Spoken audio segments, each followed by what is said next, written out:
What is up, guys? WrestleMania just got over with, and I just wanted to talk about it. So I'm like, you know what? Let me just make a video while everything's fresh in my mind and give you guys my thoughts. Let's just do it match by match. So, first of all, let me just start by saying I mostly really liked it. I had a lot of fun watching it. Let's just start way from the beginning, though. Austin Theory versus John Cena. So I really figured that they would have Austin Theory win. You never really know, though. John Cena's like their big guy. They might want to protect him. But yep, they had Theory win John Cena, and kind of a breakthrough for him. Cena's just really such a part timer. I think he wrestled just like one time in 2022, so he's really on his way out. He'll still have some matches, but he's never going to be an every week kind of guy again. I don't think. I don't think so. 5 or 6 years ago, he was there almost every week though. But yeah, I don't think he's doing that anymore. So the next match was Charlotte Flair versus well, no, I do not think it was. um, Hold on a minute. Yeah, they do not have this list in order. So the next one was Braun Strowman versus Braun Strowman and Ricochet versus Street Profits and the triple threat Viking Raiders Alpha Academy.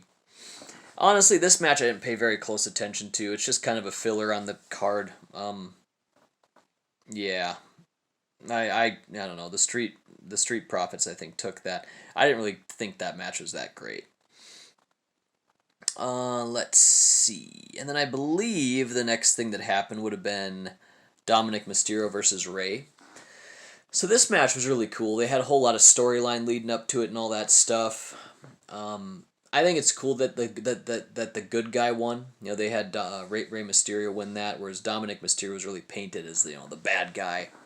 But they had Rey win it, and it's really cool. It's a father versus son match. I liked it. They did a pretty good job. It wasn't, the best match on the card, but it was still a pretty good match. Becky Lynch and Lita and Trish Stratus versus Damage Control. So this match also was not very good, actually. The biggest thing that I kept on thinking was, okay, Lita, you're like 50 years old. You have this thong riding all up. You're trying to make that look hot or something. It's like, that's just not working for you anymore. It's like, it was kind of, it was hot maybe way back then, 20 some years ago, but it's like, ugh. She could barely even move around in the ring, first of all, and it's like, gosh, what are they thinking with, Lita? Grandma Lita. That just did not work. Trish did really good, though. Trish did very well. Trish looked great. Her boobs are just crazy. It looked like they were just going to fly out. It's like, holy crap, how the heck do those things even stay contained? They're so massive. But anyway, that was just, those are the two things I kind of thought. The match itself was just alright. Hold on. Okay. Anyway, I got a weird text there. That's really strange. Something from my grandma, it looks like.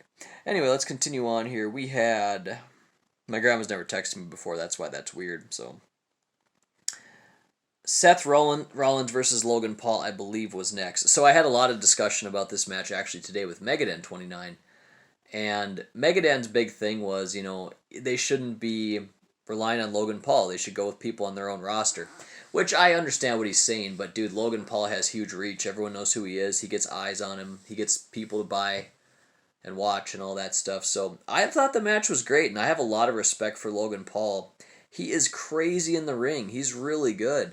Like, he is just such a natural athlete to be able to go in there and do all the things these guys do. He's a natural. I think he's awesome. So I want to see a lot more of Logan Paul. I know he's not going to be an every week kind of guy. He's just too much of a special occasion person for that.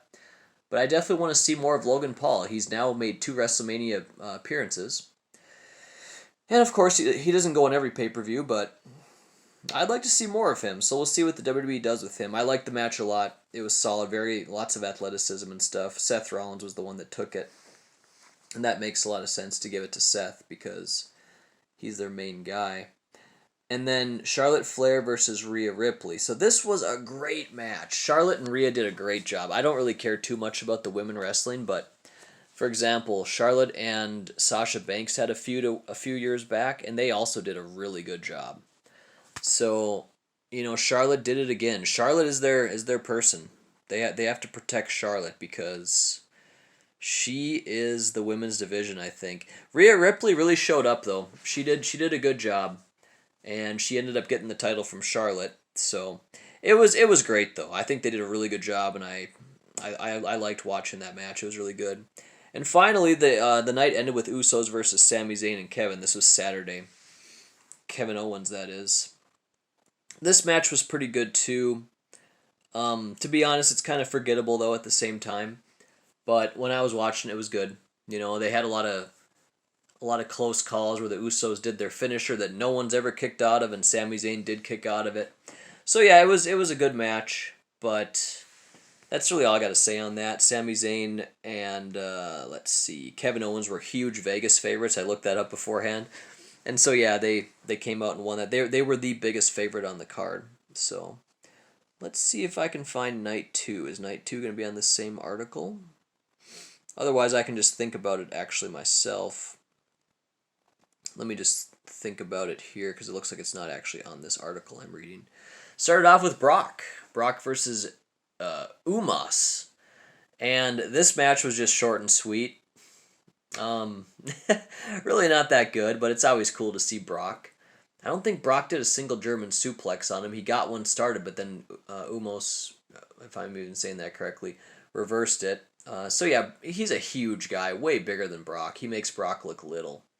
And so Brock ended up getting him with an F5, and he kind of just pushed him off him or something like that. It was like the worst F5 he's ever done.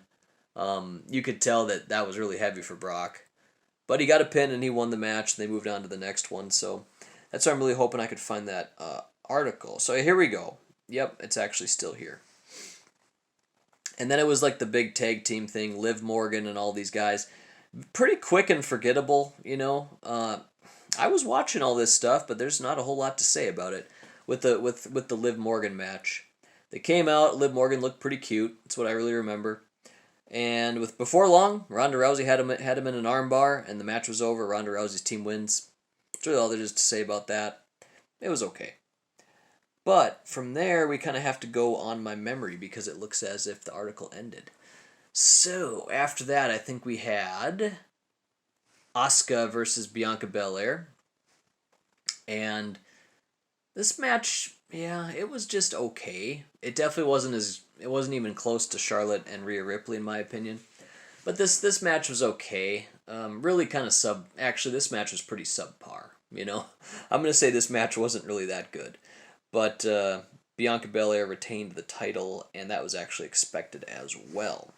Okay, the next one, though, I think they actually did this one first. Gunther versus Sheamus versus Drew McIntyre. This match was more memorable. So, Sheamus did a really good job in there. Drew McIntyre mostly just got his butt kicked. But Sheamus had a lot of these big, pounding things on the ropes and stuff. So he got one with, 30 on Drew, which was really cool, and the crowd went pretty wild for that. And then, yeah, Gunther ended up taking it. But Sheamus really shined in that match. I think Sheamus actually definitely was the most memorable in the match, but Gunther ended up getting it. He retained the title. McIntyre was just kind of like a person that just add a little bit more flair to the match. He was the biggest Vegas dog to win the match, and he lost it. I mean, he of course did not win. But yeah, then Edge and Finn Balor in Hell in a Cell. This was a great match. So there was actually a point in the match when Edge threw a table at Finn Balor, and Finn Balor took, he ended up just getting hit with it, and he had a lot of blood in the middle of the ring. They kind of had to, they brought in some medical people, and they kind of put the camera on Edge, and Edge was, setting up ladders and just kind of messing around, realizing that, okay, they needed to fix up Finn Balor here, so there wouldn't be just this massive amount of blood all over the ring, right? So they did that, they got him fixed up, whatever they had to do to make the blood stop, and the match continued. But it was really cool. You got to see Finn Balor jump off halfway through the cage into a table. That was really cool. Finn Balor also did the finisher move where he stomped on Edge, and I thought that could have been over with there, but nope, that was not.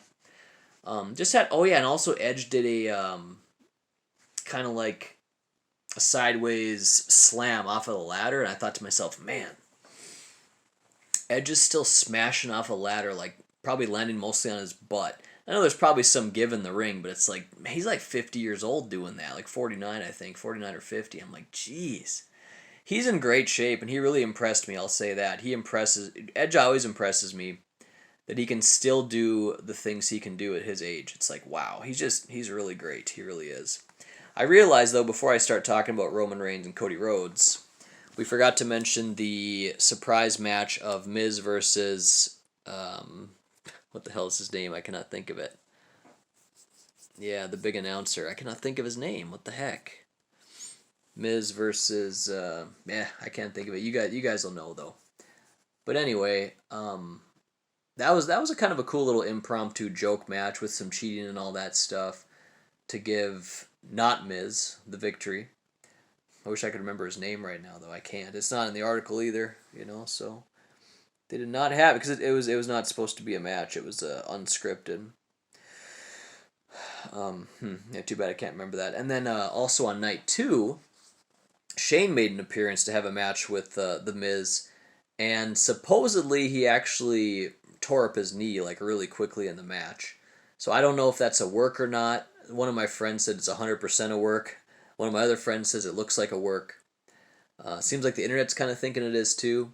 But I wonder, if Snoop Dogg, if it was supposed to be Snoop Dogg doing what he did, because if it wasn't and he just came up there and did that, he is such a hero. Like, man, to go over there and like completely unscripted, do an elbow and win something, and then they had the music all ready to go and stuff, that would just really show you how badass Snoop Dogg is. Like, holy crap, good for Snoop Dogg if that's what happened. I don't know if it's that good though. I would imagine maybe they had like a plan B, but I don't know. Does matches always have all these plan Bs? I don't know. It'd be really fun to know what happened there. If Snoop Dogg just said, shit, I have to save the day. Let me do this, I mean, that'd be amazing, but we're not sure. So yeah, Shane didn't last long in there. Shane didn't last long. But other than that, the last match would have been Roman Reigns versus Cody Rhodes, of course. And this match was insane. It was really long. Lots of pinfalls after, finishing moves. It just seemed like it was just not going to end. The thing that I didn't like about the match is all the interference. So it started off with Solo Sikoa and Paul Heyman escorting Roman Reigns to the ring. And Solo Sikoa kept on getting all these, cheap shots in. He started out with a chair shot to the ribs. He hit Cody with a belt. And I think he had 3 cheap shots. Oh yeah, then one time he grabbed his leg when Cody was running from side to side on the ring. But he finally got ejected from the ring, or from the ring side, I should say, after he smacked him with the belt. The ref heard it, Then he ejected him from the ring and all that. Paul Heyman remained there though. But anyways, the match continued on. Lots of these, Cody did his finisher, Roman would kick out. Roman did his finisher, Cody would kick out. Just a lot of back and forth, a lot of cool stuff. There was a moment with a table, actually, the announcer's table. Roman got both of the announcers' tables completely, free of electronics and all that stuff. And he was going to go powerbomb Cody, and then Cody actually reversed it. But they kind of messed it up. If you go back and watch the match and look at that, like, there was some miscommunication there where Roman kind of started to jump before Cody did his, thing, and there was some big miscommunication. I noticed it. I'm not sure everybody else really noticed it, but I did right away. I'm like, ooh, that was a botched move right there. Just like sometimes they botch moves. Remember the Undertaker botched it when he was supposed to, pick up Roman, and then he couldn't like lift him up or something. Yeah, that was like, it was embarrassing, and he really messed that one up. But that was the one real botched match one real botched move of the match right there. But anyways, from then on, after they kept on going, Cody was just going crazy, doing all these finishers and all that stuff. Eventually the ref ended up getting hit, and he was out of commission. Then the Usos came in, and I was like, oh man, all this freaking interference. I do not like to see that. I like it when it's just 2 guys fighting. That's what you usually get at WrestleMania, Usually there's not a whole lot of interference. Well, then Sami Zayn and Kevin Owens came out to fight the Usos to even the score. I'm like, okay, yep, who knows what's going to happen here. And then Cody kind of got the upper hand, and he was just about to finish Roman. I thought it was all over. He did like 1 finisher, then he picked him back up and did 2, and then the ref got distracted when Paul Heyman jumped up. And then Solo Sikoa appeared out of nowhere and hit Cody in the throat. Roman speared him, and that was the end of it. So yeah, a really crazy match with a ton of kickouts. It probably was like a whole hour or something. It was a long one, especially if you include the intros, which were super long. But yeah, Roman retained, which was really great to see because I had a bet on Roman Reigns, which was really nice to actually win a bet. So I won a bet among friends and stuff like that. So yeah, a lot of people thought Cody was gonna win, but no, Roman was the one that took that one. So that's really cool. But that's my thoughts on WrestleMania. I overall liked the event. If I had to give it out of 10, I would have to say it was like a 7.5. It's not like I'd ever think to like want to rewatch it, which I have thought about that with like a certain WrestleMania a couple years ago. I'm like, wow, that was so good. I'd like to rewatch it, but I'm not going to be rewatching this one. Probably not even any parts of it actually. But it was really good. It was mostly good. The matches that I said weren't that good, such as Asuka versus Bianca Belair, I could do without some of those. Some of them were pretty forgettable. But overall, it was a pretty good event. So WrestleMania 39 in the books. And Monday Night Raw, the day after WrestleMania, is always fun. So I'll be sure to try to watch that one. Thanks for watching, guys. Take care.